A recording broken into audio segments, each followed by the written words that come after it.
Hi, good afternoon. My name is David Gonzalez. I'm a director here at WNS-Denali and excited to be with you to talk about the facilities general trades subcategory today.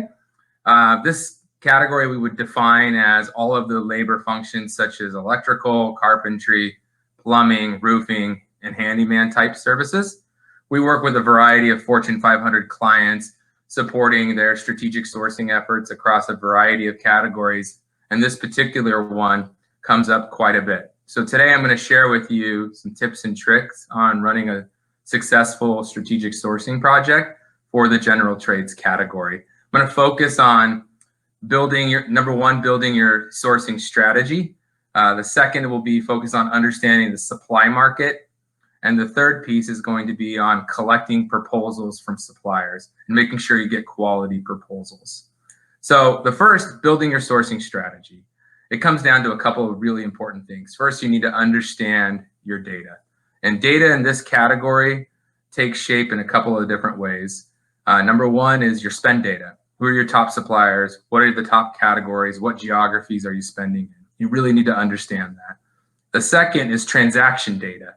And when it comes to general trades, all of your transactions equate to work orders. So what are the number of work orders that your team supports on an annual basis?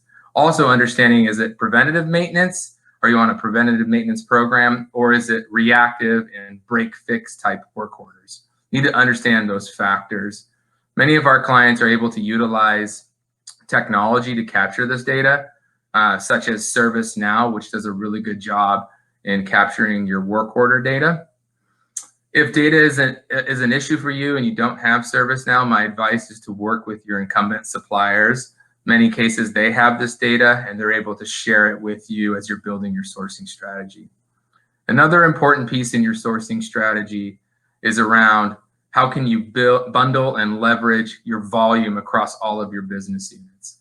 So using retail as an example, is there a way that you can bundle your corporate offices, your distribution centers, as well as your retail stores all together as part of your sourcing strategy? And you can go to market with all of that volume under one RFP.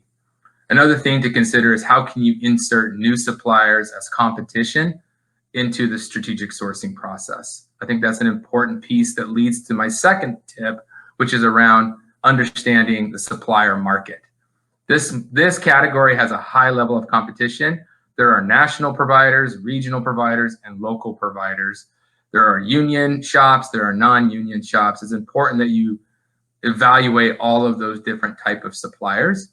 You need to evaluate whether they self-perform the work or whether they subcontract the work. Do they have certain specialties? Are they better in a retail store versus a corporate office, for instance? How technology savvy are they? What type of account management do they have? These are things that are really important when you're evaluating suppliers that you want to include in your RFP. And then the third piece is around collecting quality proposals from the suppliers. It typically comes down to two factors. There's the quantitative side, which is all about pricing. And this is a very labor intensive category. So this is things like regular time, overtime, double time, union rates versus non-union rates.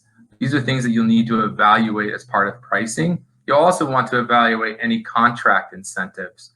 If you are willing to do a long-term contract, are they willing to give you a volume rebate? Or are they willing to provide early payment discounts? Things like that are important.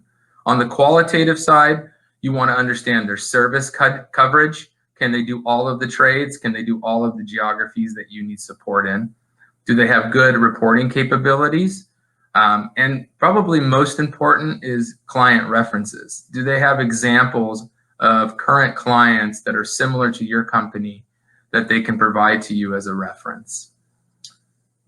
So hopefully I gave you a few ideas and things to think about when it comes to the general trades category. I wanted to leave you with a couple of takeaways. This category is super labor intensive.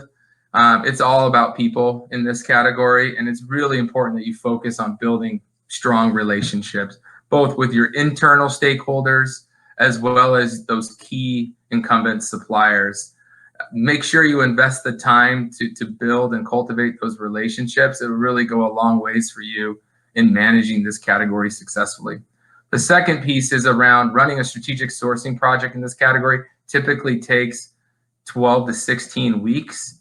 So make sure that you plan accordingly and that you are setting expectations with those stakeholders and those suppliers that it will take some time and effort to run a proper sourcing project for this category. If you have any questions, comments, I would be very much interested in hearing from you, and share those comments below. Thank you.